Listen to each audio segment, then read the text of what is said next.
Ça, c'est toutes les graines que je vais semer en 2026. Et ça, et ça, c'est tous les outils que je vais utiliser pour mon jardin en 2026. Donc bonjour à toutes et à tous, c'est Eugène le créatif. Aujourd'hui, cette vidéo portera sur ce que je vais semer en 2026, les outils que je vais utiliser et vous faire voir comment évolue mon jardin face à la neige et la tempête. Donc tout d'abord, on a cet immense bac de culture. En fait, je vais surtout l'utiliser pour ces semis. Et mon père m'en a acheté 2 car ils étaient en réduction, du coup j'en ai eu 2 pour le prix d'un. Donc on peut enlever le couvercle en plastique. Et à l'intérieur, il y a 2 espaces bien distincts. Un, je pense, pour les graines qui n'ont pas encore germé, et un autre pour les graines qui ont déjà germé.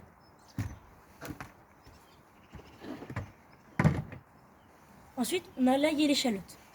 Donc sur l'ail et l'échalote, j'avais mis un voile d'hivernage pour qu'ils survivent à la neige, même si l'échalote a été un peu touchée. L'ail, par contre, a bien repris et a commencé à faire de longues tiges, comme l'échalote. Ensuite, nous avons le chou.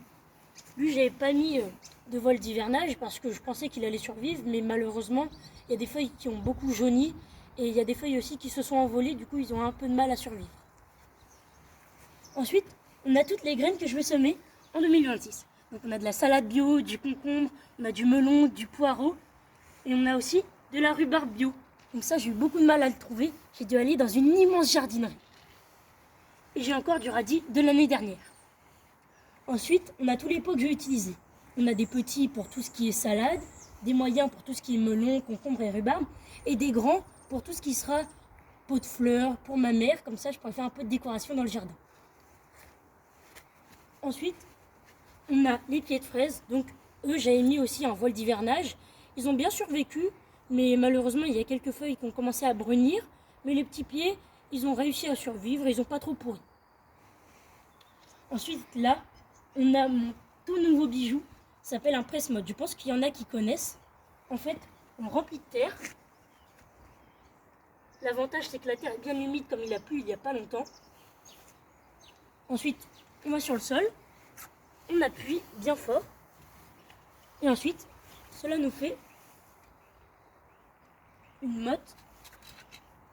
Bon, celle-là elle est un peu cassée mais c'est pas grave. Mais sinon ça fait une motte bien régulière. Je vais essayer de vous refaire voir un peu rapidement.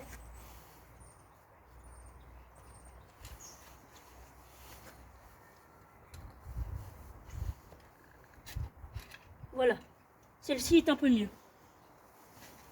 Bon, elle est un peu cassée mais sinon ça survit. Donc ça m'a coûté à peu près 7 €, je l'ai eu à Jardiland.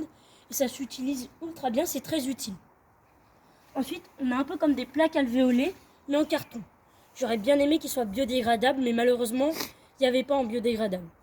Donc c'est ma mère qui me les a achetés. Ça va me servir pour tout ce qui est semis en grosse densité, comme par exemple poireaux, même des salades que je vais refaire dans ce même bac. Bon bah voilà, c'est tout pour aujourd'hui. Si vous avez des questions ou des astuces à me donner, n'hésitez pas à les mettre dans les commentaires. Et surtout, abonnez-vous car je vous réserve une surprise pour les 100 abonnés. Allez, à bientôt!